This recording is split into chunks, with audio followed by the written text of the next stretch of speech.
দান সৎকার করলে কখনো টাকা কমে যায় না। মনে রাখবেন, দান করলে কোনোদিনও টাকা কমে যায় না। আপনার দানের টাকা ঘুরে ফিরে আপনার কাছে আসবে। বুঝতে পারছেন না? আপনার দানের টাকা ঘুরে আল্লাহ আপনার কাছে ফিরাই দিবে। কিভাবে ফিরাবেন সেটা আল্লাহর দায়িত্ব। আমি কি বুঝাবো কিভাবে ফিরাবেন? বুঝবেন, একটু বোঝানোর চেষ্টা করবেন। অর্থনীতি কিন্তু কঠিন, সহজ করে বোঝানোও কঠিন, সবাই সহজ করে বোঝাতেও পারবে না। আমি একটা পয়েন্ট খালি বুঝাই আপনাদেরকে, বোঝেন, চেষ্টা করেন। মনে করেন আপনাদের অর্থনীতি বুঝাই, এগুলো আমাদের সাবজেক্ট ছিল, আর তখন আমরা আসলে অর্থনীতি কিছুই বুঝতাম না। তারপরে যখন কোরআন হাদিস পড়া শুরু করলাম তখন দেখলাম যে ও আচ্ছা, ব্যাপার তো খুব সহজ। সহজ জিনিসটাকে এত কঠিন করা হয় কেন? দেখেন কিরকম। মনে করেন একটা বাজার, আপনাদের এখানে বাজার আছে কি? আচ্ছা, এই বাজারের মধ্যে ধরেন 100 ব্যবসায়ী আছে।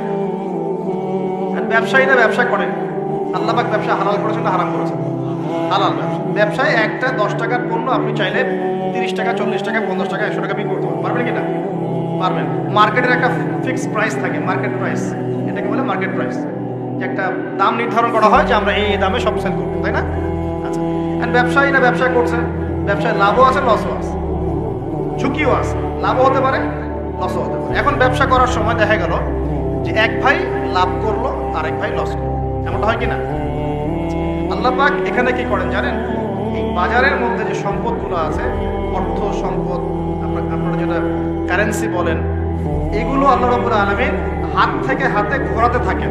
আজকে আপনার হাতে, কালকে তার হাতে, কালকে তার হাতে, পরশু আরেক ভাইয়ের হাতে। এই সম্পদ বাজারের মধ্যে ঘুরতে থাকে। বাজারটা হতে পারে সমাজ, হতে পারে রাষ্ট্র, হতে পারে বিশ্ব। ভালো করে বোঝেন, ছোট পরিসরে হতে পারে সমাজ, হতে পারে রাষ্ট্র বা বিশ্ব। আল্লাহ পাক সম্পদটা সার্কুলেট করেন, ঘোরাতে থাকেন। আজকে তার হাতে, কালকে তার হাতে, কালকে তার হাতে, এভাবে সম্পদ ঘুরতে থাকে। লাভ লসের রিস্ক আছে, কেউ লাভ করে, কেউ লস করে। এভাবে সম্পদ সার্কুলেট হতে হতে হতে আল্লাহ পাক যাকে ইচ্ছা ধনী বানান, যাকে ইচ্ছা গরিব বানান। কথা বুঝতে পারছেন? এটা হলো এই জায়গায় রিজিকটা নিয়ন্ত্রণ করেন সরাসরি আল্লাহ পাক। আল্লাহ পাক কারো সম্পদ নেন, কারোকে দেন, কারো কাছ থেকে নেন, কারোকে দেন, কারো কাছ থেকে নেন, কাউকে দেন। এভাবে সম্পদ ঘুরতে থাকে। আর যদি দেখা যায় সম্পদ মানে চাহিদার চেয়ে কম হচ্ছে, আল্লাহ পাক সম্পদ উৎপন্ন করে দেন। জমিন থেকে উৎপন্ন করেন, আসমান থেকে উৎপন্ন করেন। আমি মানে বুঝাতে পারছেন? এরপরও যদি দেখা যায় যে সমাজে সংকট হলো, অন্য সমাজ থেকে আমদানি করতে হয়। যদি একটা রাষ্ট্রের সংকট হচ্ছে, অন্য রাষ্ট্র থেকে আমদানি করতে হয়। এভাবে একটা সিস্টেম চলে, ইসলামিক সিস্টেম। এখানে ব্যবসা হচ্ছে মূল। এখানে দায়িত্ব আল্লাহ নিয়ে নেন, কাউকে ধনী করবেন, কাউকে গরিব করবেন। সম্পদ ঘুরতে থাকবে, ঘুরতে থাকবে। এভাবে আল্লাহ পাক আপনার এই যে ধনী ব্যক্তি, মনে করেন যে সম্পদ এখানে লাভ করেছে, এই ব্যক্তির উপর আবার যাকাত ফরজ আছে। কি আছে?